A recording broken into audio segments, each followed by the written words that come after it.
Regardless of what you may think of Jake Paul, there's no doubt that the influencer turned professional boxer has worked hard to secure some massive changes in the UFC. And, according to the latest, he's now suggested a new bonus system that may actually cause contenders to be paid what they're worth. But what do we know about this proposal? And what other UFC headlines should we be aware of? For all this and more, stay tuned. First of all, let's take a look at the $27 million bonus system Jake's suggesting. For those of you who haven't been paying much attention to the behind-the-scene workings of the UFC, both Paul brothers have criticized Dana White in recent years for paying his fighters less than they deserve. But while Logan has now directed his attention to the professional wrestling circuit, his younger brother Jake has only gone harder at the president of the UFC. Not only has he maintained that former champions of the league have chosen to box against him because they weren't paid enough while competing, he also released a diss track not so long ago featuring current UFC fighters, all of whom had something to say about Dana White's greedy antics. And while the infamous president was clear about how little he cared about Paul's opinion, it looks like the whole situation has at least resulted in some good. Just last weekend, White actually decided to give all fighters who finished their bouts at UFC London a bonus of around $50,000, showing that he might have a heart after all, or at the very least, that he cares about what Jake Paul has been saying all along. That being said, this isn't the end of things for the YouTuber turned professional boxer. According to him, a single bonus simply isn't enough to make up for the thousands of dollars fighters should have been paid over the years while putting their bodies on the line, especially those fighters whose names have been forgotten in the long run.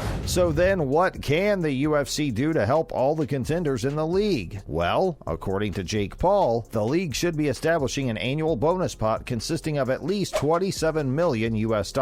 Each winner per bout should then be allocated around $50,000 from the pot, giving them ample opportunity and motivation to put their bodies on the line for more cash. And this would make sense considering how Dana White decided to reward the fighters of UFC London with the same type of package. You can't exactly show that you're willing to pay one section of fighters more while forgetting about the rest of the league after all. When asked about the system that he would establish if he had the funding of the UFC, Paul announced that his system would run as follows. Commit a $50,000 bonus for every winner, $600,000 per UFC event. That's a payout of around $27 million per year, which amounts to nothing more than about 2.7% of the annual revenue of the league. Sounds like a lot until you bring it down to brass tacks, right? Paul also announced that he had an idea to make fights more exciting. Rather than allocating the $50,000 bonus to the fighter who walks away with the win, make the bonus one that goes to the fighter that excited the crowd the most with a fantastic performance. This way, the watchability of the league will skyrocket, causing fighters to be given even more money at the end of the day. The youngest Paul brother is also apparently trying to book a new celebrity fight. And if his idea for increased fighter pay doesn't surprise you, the contenders he has in mind for the latest fight might. According to reports, Jake Paul is currently trying to organize a celebrity bout between Kanye West and Pete Davidson, the former and current lover of Kim K. Now, we don't blame anyone who hasn't been keeping up with the Kardashians, but it's important to note that Kanye West went somewhat off the rails a couple months back when Kim confirmed that she would be divorcing him. Things got even worse when the rapper discovered that she was now dating comedian Pete Davidson. What followed was a few weeks of harassment from Kanye West directed at his soon-to-be ex-wife, sprinkled with some confessions of love and artistic representations of Kanye killing Pete to save his family. Suffice to say, it's been a roller coaster of note for the fan base, so it doesn't surprise us to hear that Jake Paul will be doing his best to organize a celebrity bout between the two men involved. People have been wanting to see Kanye West getting punched for decades now, and Pete Davidson just so happens to be one of the least liked comics on Saturday Night Live. So it's a real win-win situation for Paul if he ends up organizing the fight. And considering just how much publicity the public row between the figures has brought in, there's no doubt that news agencies will be all over it if organized. In other news, Adesanya doesn't sound like he wants to face Chimaev right now. In fact, the UFC middleweight champion has called on Khamzat Chimaev to show me something before he invests his time in a bout against the Russian-born fighter. And as luck would have it, Chimaev is about to take on one of the most difficult fights of his career, giving him ample opportunity to show Israel Adesanya that he's worthy of the champion's time. We are, of course, referring to his next matchup against Gilbert Burns of Brazil. According to reports, Chimaev and Burns will be taking each other on in the welterweight matchup at UFC 273. There's a lot on the table for Chimaev, as a win will not only earn him the coveted UFC welterweight title shot, it will also show Israel Adesanya that he's serious about coming after the middleweight title as well. He actually stated in the past that he would have no problem putting Adesanya on his back, as the striker has next to no wrestling experience to his name. And since Chimaev is one of the greatest wrestlers the league has ever seen, it's a matchup that definitely leans somewhat in his favor. When asked about about whether Chimaev is anything to worry about, though, the last stylebender responded in the negative. This guy fights at welterweight, Adesanya said. He's fought at middleweight one time, and he fought a low-ranked guy. The champion then went on to refer to Chimaev as an absolute beast in the octagon, but a beast at 170 to be exact.